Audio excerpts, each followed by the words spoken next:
Maman Eric, nous avons terminé ce jeûne avec beaucoup de foi, et je peux vous assurer que nos prières ont été entendues par le Tout-Puissant.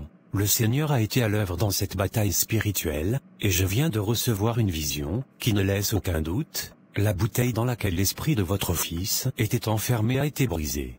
Ah bon, pasteur? Oui, je l'ai vu se fracasser en 1000 morceaux sous l'éclat d'une lumière divine. Cela signifie qu'Eric est enfin libéré de l'emprise qui pesait sur lui. Pasteur, vous êtes en train de me dire que mon fils est libre, que cette femme n'a plus aucun pouvoir sur lui, que cette bouteille, cette prison diabolique qui l'enchaînait a été détruite? Oui, maman Eric, votre fils est libre. Le Seigneur ne laisse jamais ses enfants souffrir éternellement. Il a vu votre détresse, il a entendu vos prières, et il a agi avec puissance. Vous devez maintenant aller voir votre fils, et constater par vous-même le miracle qui vient de s'opérer. Mais pasteur, vous savez tout ce qui s'est passé la dernière fois que je suis allé là-bas, je me suis fait humilier comme jamais auparavant. Mon propre fils a laissé cette femme appeler la police pour me chasser de chez lui, comme une étrangère, comme si je n'étais rien pour lui, et après cet incident, la police m'a même interdit de remettre les pieds chez lui. Comment pourrais-je y retourner après tout ça? Et si tout cela n'était qu'une illusion? Et si cette Clarisse avait encore une emprise sur lui? Vous êtes une femme de foi, une femme qui connaît la puissance du Seigneur. Pourquoi laissez-vous la peur dicter votre conduite alors, que vous venez de voir de vos propres yeux comment Dieu peut agir? Si nous avons prié, et je n'ai intercédé pour votre fils, c'est parce que nous croyons en la victoire de l'Éternel. Si nous croyons que la bouteille a été brisée, alors nous devons aussi croire que la domination de Clarisse sur votre fils a pris fin. Ne laissez pas le doute s'installer en vous, car c'est par la foi que l'on remporte les plus grandes batailles. Pasteur, vous pensez vraiment qu'en retournant voir mon fils, je ne vais plus retrouver cet homme froid et distant que Clarisse avait façonné? Vous croyez vraiment qu'il est revenu à lui-même? Je ne le pense pas, je le sais. Votre fils a été libéré et il a besoin de vous. Il ne se rend peut-être pas encore compte de ce qui s'est passé, mais il sentira un grand vide, une confusion en lui, et c'est là que vous devez intervenir. Vous êtes sa mère, et votre rôle est de l'aider à reconstruire sa vie après tout ce qu'il a traversé. Ne laissez pas la peur vous empêcher de récupérer votre fils. Vous avez raison, pasteur, je ne peux pas laisser la peur me contrôler. Je vais y aller, je vais aller voir mon fils, peu importe comment Clarisse réagit, peu importe s'il est encore confus. Je suis sa mère et il est temps que je reprenne ma place dans sa vie. C'est ce que vous devez faire. Nous avons prié, vous devez croire que le Seigneur nous a déjà exaucés. Maman, je vous ai appelé aujourd'hui parce que je ne sais plus quoi faire avec Clarisse. Depuis quelque temps, son comportement est devenu de plus en plus étrange. Mais ce qui s'est passé récemment me dépasse complètement. Elle a commencé à dire des choses insensées, des paroles qui n'ont aucun sens, comme si elle délirait. Elle parle d'une bouteille, de féticheur, elle répète des mots incohérents, comme si elle était dans un autre monde, et franchement, je suis complètement perdu. Mais qu'est-ce que tu me racontes, Eric? Clarisse n'a jamais eu ce genre de comportement auparavant. Depuis quand elle parle comme ça, depuis quand elle agit comme une personne qui a perdu la tête, ça ne lui ressemble pas du tout. Je sais bien que ça ne lui ressemble pas, c'est justement pour ça que je suis inquiet. Au début je pensais que c'était une simple crise passagère, qu'elle était stressée ou fatiguée, mais là c'est devenu incontrôlable. Hier elle s'est mise à hurler, toute seule dans la chambre, à parler à des personnes invisibles, comme si elle voyait des choses que moi je ne pouvais pas voir. Elle s'est mise à courir dans toute la maison, complètement paniquée, en répétant qu'elle devait retrouver cette fameuse bouteille. J'ai dû l'enfermer dans la chambre pour éviter qu'elle ne fasse des dégâts, mais même là, elle n'arrêtait pas de crier et de dire des choses incompréhensibles. Je ne sais plus quoi faire, maman, je ne sais même pas ce qui lui arrive.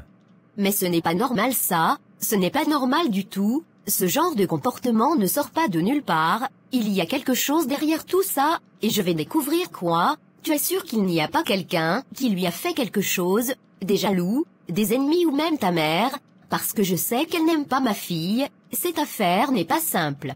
Maman, s'il vous plaît, arrêtez avec ces histoires de sorcellerie, je sais bien que vous cherchez une explication, mais ma mère n'a rien à voir avec ça, c'est vrai, elle et Clarisse se sont disputées récemment, mais de là à penser qu'elle lui aurait jeté un sort, c'est insensé, ma mère ne croit pas à ces choses-là, elle ne fréquente pas les marabouts, elle passe son temps à prier, je peux vous garantir qu'elle ne ferait jamais une chose pareille. Écoute-moi bien Eric, moi je vais chercher la vérité, que tu le veuilles ou non, quelqu'un est derrière cette histoire, et cette personne va regretter amèrement d'avoir touché à ma fille. Si ce ne sont pas des sorciers, alors qu'est-ce qui lui arrive? Elle n'a jamais été comme ça auparavant. Je comprends votre inquiétude, maman, moi aussi, je veux comprendre ce qui lui arrive, mais s'il vous plaît, ne tirez pas de conclusions hâtives, nous devons trouver une solution ensemble, sans accuser qui que ce soit sans preuve. Peut-être que c'est une maladie, peut-être qu'elle a juste une crise psychologique, mais ce n'est pas en cherchant un coupable que nous allons arranger les choses. Eric, je vais faire mes propres recherches, et je vais trouver qui est derrière cette histoire, et si je découvre que quelqu'un a voulu du mal à ma fille, cette personne va le regretter jusqu'à la fin de ses jours. Ça ne va pas se passer comme ça. Tu sais, après avoir mûrement réfléchi, et analysé toute cette situation sous tous les angles, j'ai pris la décision qui s'imposait, j'ai finalement demandé le divorce à ma femme. Je ne pouvais tout simplement plus continuer à partager ma vie avec une femme qui m'a trahi de la pire des façons. Comment pourrais-je encore lui faire confiance après tout ce qu'elle a fait? Elle a profité de mon absence pour vivre une double vie, pour gaspiller l'argent que je gagne à la sueur de mon front sur un autre homme, et pire encore, elle l'a amené chez moi, dans ma propre maison. C'était tout simplement au-delà de ce que je pouvais tolérer. Tu as parfaitement bien agi, et je suis fier de toi pour avoir eu le courage de prendre cette décision. Un homme comme toi mérite mieux, bien mieux qu'une femme infidèle qui ne respecte ni son mariage, ni son époux, ni même ses propres enfants. Elle a détruit votre foyer de ses propres mains, et elle n'a personne d'autre à blâmer qu'elle-même. Et le pire dans tout ça, c'est qu'au lieu de reconnaître ses torts, et d'assumer la responsabilité de ses actes, elle a osé essayer de me faire culpabiliser. Elle a tenté de se justifier en disant que c'était de ma faute, que si elle avait agi ainsi, c'était parce que je voyage trop, que mon travail me prend trop de temps, et qu'elle avait besoin d'affection et d'amour. Comme si j'étais responsable de son infidélité. Elle savait pertinemment que mon travail implique des voyages fréquents, et c'est grâce à ce travail que je lui ai offert la vie confortable qu'elle menait. Si elle se sentait seule, elle aurait pu en parler, on aurait trouvé une solution ensemble, mais au lieu de ça, elle a préféré la trahison. C'est la meilleure celle-là, donc maintenant, c'est à toi de payer le prix de son incapacité à rester fidèle, et à respecter son engagement envers toi. Elle pense vraiment que c'est une excuse valable pour justifier ses actes immoraux? Non mon frère, elle ne te mérite pas et elle ne t'a jamais mérité. Une femme qui respecte son mari, même si celui-ci voyage pour son travail, reste fidèle et patiente, surtout lorsqu'elle ne manque de rien. Elle a voulu jouer, elle a perdu. Tu as bien fait de divorcer, et tu verras que tu trouveras une autre femme qui saura t'aimer, te respecter et être digne de toi. Justement en parlant de trouver une autre femme, j'ai beaucoup réfléchi, et je pense que je connais quelqu'un qui pourrait être une épouse formidable, une femme avec des valeurs solides, une femme qui a déjà prouvé qu'elle est capable de tenir un foyer avec dignité et respect. Puisque Daniel a divorcé d'Aline, je me disais que tu pourrais peut-être lui parler, et voir si elle serait ouverte à l'idée de se remarier avec moi. C'est vrai qu'Aline est une femme exceptionnelle, et je suis d'accord avec toi sur le fait qu'elle ferait une excellente épouse. Elle est loyale, travailleuse, respectueuse, et elle a traversé tellement d'épreuves avec dignité. Mais tu es conscient que c'est l'ex-femme de ton propre neveu. Tu imagines ce que les gens vont dire si elle accepte de t'épouser. Ça risque d'être mal vu, et cela pourrait créer des tensions au sein de la famille. Je comprends parfaitement tes réticences, mais dis-moi, tu préférerais qu'elle parte épouser un autre homme, plutôt que de se marier avec quelqu'un comme moi, qui la respectera et prendra soin d'elle? Aline mérite un homme qui saura la valoriser et la rendre heureuse, et moi, j'ai besoin d'une femme honnête et sincère, quelqu'un avec qui je pourrais construire une vie stable et équilibrée. Je suis sûr qu'ensemble, nous pourrions bâtir quelque chose de beau. Bon, je vais essayer de lui parler, je vais voir ce qu'elle pense de tout ça, mais je ne te garantis rien, car Aline a peut-être besoin de temps pour digérer son divorce avec Daniel avant de penser à une nouvelle relation. Elle a beaucoup souffert, et elle pourrait ne pas être prête à se remarier si vite. C'est tout ce que je te demande, juste lui parler, voir ce qu'elle en pense. Si elle refuse, je comprendrai, mais je ne veux pas laisser passer cette opportunité sans essayer.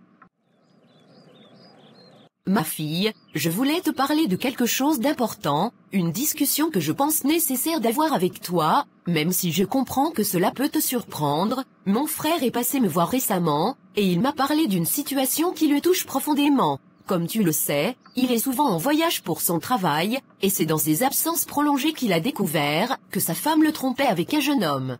C'est très mauvais de sa part.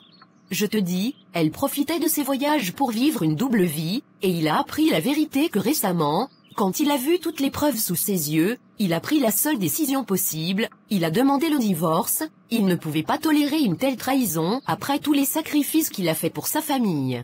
Vraiment c'est terrible, je n'aurais jamais imaginé que sa femme puisse lui faire une chose pareille, il a toujours été un homme calme, respectueux et travailleur. C'est injuste qu'il ait eu à vivre une telle humiliation. Oui, c'est une situation vraiment douloureuse pour lui, et il traverse une période très compliquée, mais ce n'est pas tout. Lors de notre discussion, il m'a confié quelque chose qui m'a beaucoup surprise, et je dois dire que je ne savais pas vraiment comment te l'annoncer. Il m'a dit qu'il aimerait se remarier, mais cette fois-ci, il aimerait que ce soit avec toi, Aline. Comment ça, avec moi? C'est pas possible. Oui, c'est exactement ce qu'il m'a dit. Il trouve que tu es une femme exceptionnelle, une femme de valeur, loyale, respectueuse et digne de confiance. Selon lui, tu as tout ce qu'il recherche chez une épouse, et il pense sincèrement que tu ferais une compagne idéale pour lui.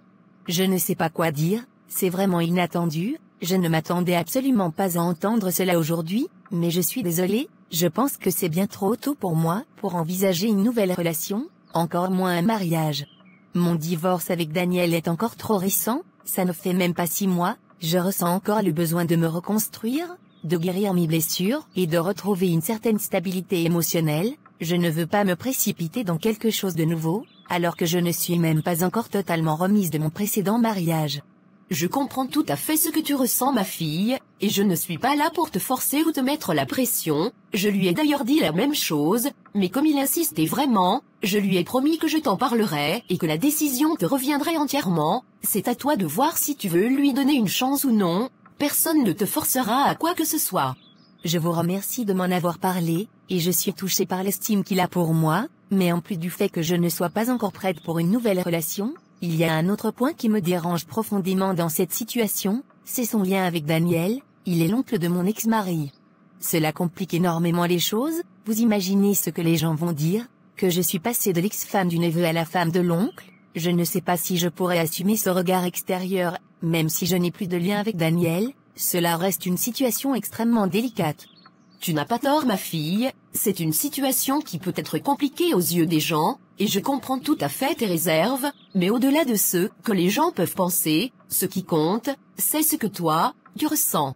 C'est ton avenir, c'est ta vie, si tu ne te sens pas prête, alors prends tout le temps qu'il te faut, le plus important, c'est que tu te reconstruises et que tu sois en paix avec toi-même, je ne veux surtout pas que tu prennes une décision sous la pression, le meilleur est toujours à venir. Merci beaucoup vraiment, je suis contente que vous compreniez ma position, je vais prendre mon temps, me concentrer sur moi-même et voir où la vie me mènera. C'est la meilleure chose à faire, ma fille, rien ne presse, et quoi qu'il arrive, sache que je suis là pour toi.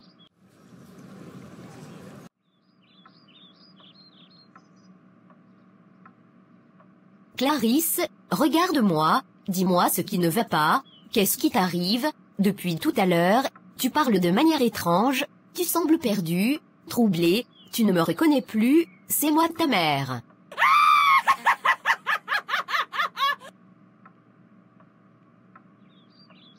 Qui ose m'appeler ainsi? Qui ose perturber mon repos? Tu es qui? Clarisse, c'est moi, ta mère, arrête de parler ainsi, tu me fais peur, regarde-moi ma fille, dis-moi ce qui ne va pas, qui t'a fait ça? Je ne suis pas Clarisse, je suis Amanina, y a pas pitié dedans, je n'ai ni père ni mère, je suis au-dessus des lois des hommes, et je fais ce que je veux. Qui es-tu, femme, pour venir me déranger? Non, non, ce n'est pas possible. Clarisse, parle-moi, ma fille, ce n'est pas toi qui dis ces choses, je le sais, c'est quoi cette histoire d'Amanina, qui t'a fait ça? Ils arrivent, ils viennent me chercher, le pacte a été rompu, la bouteille, où est-elle? Où est la bouteille? Clarisse, ma fille, qu'est-ce que ces sorciers t'ont fait, qui t'a mise dans cet état? Parle-moi.